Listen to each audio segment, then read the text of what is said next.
ఇప్పుడు financially you are stable? I am మీ work తోటి, మీ వర్క్ తో వచ్చేదండి. కానీ యూట్యూబ్ రెవెన్యూస్ పడిపోయాయి. ఐ డోంట్ నో ఎంతవరకు పే చేస్తున్నారు అనేది. సో అగైన్ అంటే దట్ ఈస్ వై స్టెబిలిటీ లేని ఫీల్డ్ మనది. somehow YouTube తో పాటు personal Instagram also kept growing కాబట్టి with all the audience love and all on and off కొంచెం నోటీస్ అయ్యాం బయట, people know as well. And Infinitum కి షిఫ్ట్ అయిన తర్వాత పర్వాలేదు, ఐఎమ్ స్టేబుల్. అండ్ అంటే అట్లీస్ట్ ఇప్పుడు ఇంత ఏజ్ వచ్చాక కూడా ఇంట్లో వాళ్ళని అడిగే సిచ్యుయేషన్ లేకుండా కొంచెం మేనేజ్ చేసుకునేలాగే ఉంది. Revenues like you said YouTube revenues బాగా డౌన్ అయిపోయాయి. బట్ పర్లా I'm able to handle it. అంటే మరి డిపెండెంట్ లేకుండా అయితే నడుస్తుంది.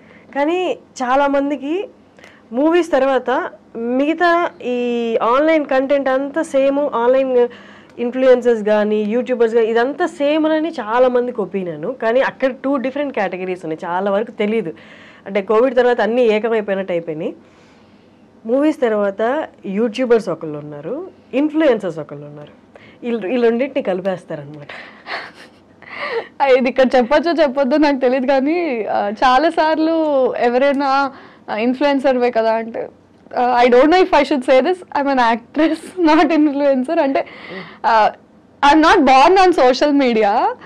Somehow acting ఉన్న ఇంట్రెస్ట్ వల్ల, యాక్టింగ్ కి వచ్చిన అప్లాజ్ వల్ల అక్కడి నుంచి ఇక్కడికి ఆడియన్స్ వచ్చి ఓకే ఈ అమ్మాయి ఇన్స్టాగ్రామ్ ఫాలో అయ్యే తప్ప I'm not Born on social media, I'm not an influencer. అది మనం చెప్పలేం. అయితే ఏంటి ఫాలోవర్స్ ఉన్నారు ఇన్స్టాగ్రామ్ లో కాబట్టి నువ్వు ఇన్ఫ్లుయెన్సర్ అన్నట్టు ఉంటారు, కానీ అలానే ఇన్ఫ్లుయెన్సర్స్ నేమ్ తక్కువ చేస్తున్నట్టు కాదు. But we belong to 2 different categories. అంటే ఇప్పుడు ఫ్యాషన్ ఇన్ఫ్లుయెన్సర్స్ ఉంటారు, బ్లాగర్స్ ఉంటారు, ఫుడ్ ఇన్ఫ్లుయెన్సర్స్ ఉంటారు. వాళ్ళు చేసే కంటెంట్ డిఫరెంట్. మనం యాక్చువల్లీ నేనైతే సోషల్ మీడియాలో చేసే కంటెంట్ ఇన్ఫ్లుయెన్సర్ చేసే కంటెంట్ లో ఏమి ఉండదు. సో సోషల్ మీడియాలో యాక్టివ్ ఉంటాను, కానీ ఆ కంటెంట్ నాది acting related work, web series, ఈ కంటెంట్ ఎక్కువ ఉంటుంది తప్ప ఇన్ఫ్లుయెన్సర్స్ చేసే కంటెంట్ ఉండదు. అది తక్కువ కాదు, డిఫరెంట్ అంతే. మన దానికి చాలా డిఫరెన్స్. కరెక్ట్. అండ్ ఇంకొకటి ఇందాక మీరు చెప్తున్నట్టు యూట్యూబ్లో బాగా హిట్ అయిన సిరీస్ ఇది. అంటే ఇప్పుడు ఒక క్లాస్కి 4 సెక్షన్లు ఉన్నట్టు ఆ క్లాసుల్లో 4 సెక్షన్లలో మీరే టాపర్ అన్నట్టు అనుకోండి, ఫర్ ఎగ్జాంపుల్ చెప్తున్నా. ఇప్పుడు ఈ టాపర్ని ఈ యూట్యూబ్లో టాప్గా ఉన్న మిమ్మల్ని సినిమా ఆపర్చునిటీస్ వచ్చి ఒక పెద్ద సినిమాలో ఒక చిన్న రోల్ ఇచ్చేస్తారు. అంటే ఇక్కడ మీరు క్యారీ చేసిన కష్టం అంతా తీసుకెళ్ళి ఆ చిన్న రోల్ అలా కనిపించి వెళ్ళిపోవడానికి వాళ్ళు వాడుకుంటారు.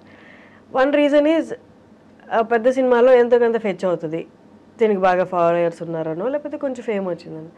బట్ ఓవరాల్గా మీ వైపు నుంచి చూసుకుంటే ఎలాగా హెల్ప్ అవ్వదు. అండ్ సమ్హౌ మ్యాక్సిమం మూవీస్ అక్కడే ఫిల్టర్ అయిపోతూ ఉంటాయి. 2 అప్రోచెస్ ఉంటాయి దీనికి. నేను తెలిసిన వాళ్ళ నుంచి విన్నది ఏంటంటే, నీకంటూ ఒక రోల్ వాళ్ళు రాసుకొని సినిమాల్లో ఇవ్వాలి అంటే నీకు వచ్చిన రోల్స్ అన్ని నువ్వు ఫస్ట్ చేయాలి. నీకు ఏదొస్తే అది చేస్తే దాని తర్వాత వాళ్ళు ఓహో ఈ అమ్మాయి చేస్తుంది కాబట్టి తిన కోసం ఒకటి రాయాలనే మైండ్ సెట్కి వస్తారు. నువ్వు ఫస్ట్ నుంచి నాకంటూ రోల్స్ రాయాలి, నేను అలా కల్పించి వెళ్ళిపోను అన్న మైండ్లో ఉండద్దు అని ఒక సెట్ ఆఫ్ పీపుల్ చెప్తారు.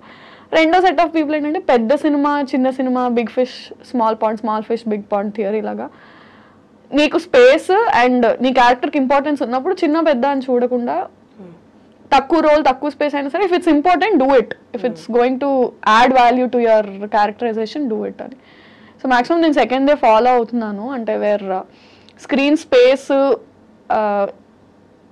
డ్యూరేషన్ కాకుండా importance. I mean if my character just last for 5 minutes but it still makes a difference and impact ఉంటుంది అంటే I'm doing it only. Nice. కానీ ఇప్పుడు దాకా వచ్చిన సినిమాల్లో పెద్ద సినిమా వచ్చి చిన్న రోల్ వచ్చిన ఏమైనా రిజెక్ట్ చేసినవి ఉన్నాయా? రిజెక్ట్ ఏం చేయలేదు, బట్ అవి అలా వచ్చి అలా పాస్ అయిపోతాయి. I don't want to take names, but వచ్చాయి, పెద్ద ప్రొడక్షన్స్లో వచ్చాయి. అంటే అది వాళ్ళకి హెల్ప్ అవ్వదు, నాకు హెల్ప్ అవ్వదు. ఏదో ఉన్నానంటే ఉన్నాను అన్నట్టు కనిపించి యూజ్ లేదు కదా. అంటే ఇట్స్ నాట్ గోనా హెల్ప్. ఇప్పుడు పెద్ద కాస్ట్ ఉన్న సినిమాలో విరాజిత కనిపించిందంటే పెద్ద క్యాస్ట్ కి ఏంటి, ఇట్ డజంట్ మేక్ డిఫరెన్స్. ఆ సినిమాలో ఆ నిమిషం నేను కనిపించిన దానికి నేను నన్ను చూసుకొని అరే నేను కనిపించాను అనుకునేలా కూడా ఎవరికి గుర్తు కూడా డజంట్ మేక్ డిఫరెన్స్. సో అలాంటివి నార్మల్లీ యూట్యూబ్లో అయినా యాక్టింగ్, ఓన్లీ యాక్టింగ్ తీసుకుందాం, యాక్టింగ్లో అమ్మాయిలు సర్వైవ్ అవ్వడం చాలా ఈజీ అని చాలామంది అనుకుంటారు. కానీ అనుకున్నంత ఈజీ కాదు. అంటే మన పక్కనే ఉండి ఒక స్టేజ్లో హెల్ప్ చేసిన వాళ్ళు మీరు ఇందాక అన్నట్టు పెద్ద స్టేజ్కి వెళ్ళాక చెయ్యి ఇచ్చి మళ్ళీ పైకి లాగుతారంటే లేదు, ఆల్రెడీ హెల్ప్ చేశాం కదా అన్న ఒపీనియన్లో వాళ్ళు ఉండొచ్చు. మామూలుగా వాళ్ళు అనుకున్నంత కేక్ వాక్ అయితే కాదు. అండ్ ఆల్సో అంటే somehow అంటే I don't want to take the gender, అబ్బాయిలకి బెటర్ అమ్మాయిలకి బెటర్ అని కాదు, కానీ number of male counter parts in the industry చాలా ఎక్కువ. ఫీమేల్స్ బయటకు వచ్చి యాక్టింగ్ చేసే వాళ్ళు చాలా తక్కువ. సో బయట ఎలా ఉంటుందంటే వచ్చి చేసే వాళ్ళే తక్కువ కాబట్టి చేసిన అందరికీ ఏదో ఒక ఆపర్చునిటీ వస్తుంది అన్నట్టు ఉంటారు. కానీ నో, నాట్ నెసెసరీ. బట్ చెప్పాలంటే for a man span in the industry ఎక్కువ ఉంటుంది దాన్ ఫర్ అ ఉమెన్. అంటే not just YouTube, not just cinema, he can work అంటే ఒక అట్లీస్ట్ ఒక 20-30 years ఎరాలో తను multiple films, multiple genres, age అన్ని play చేయగలడు. అమ్మాయి వరకు వచ్చేసరికి చాలా కన్స్ట్రక్టివ్ అండ్ రెస్ట్రిక్టెడ్ ఎన్విరాన్మెంట్ అయిపోయింది. ఈ ఏజ్ నుంచి ఈ ఏజ్, ఇంత నుంచి ఇంత, ఈ కైండ్ ఆఫ్ రోల్స్ అని స్టీరియో టైప్ అయిపోతుంది బాగా. Men have more options to explore where women don't. అది అన్ఫార్చునేట్లీ మరి ఎందుకు అర్థం కాదో జనాలకి కానీ బయట కానీ. Again you can't keep explaining people అంటే ఇది ఇది ఇది ఇది అని నువ్వు అందరికి చూపించలేవు.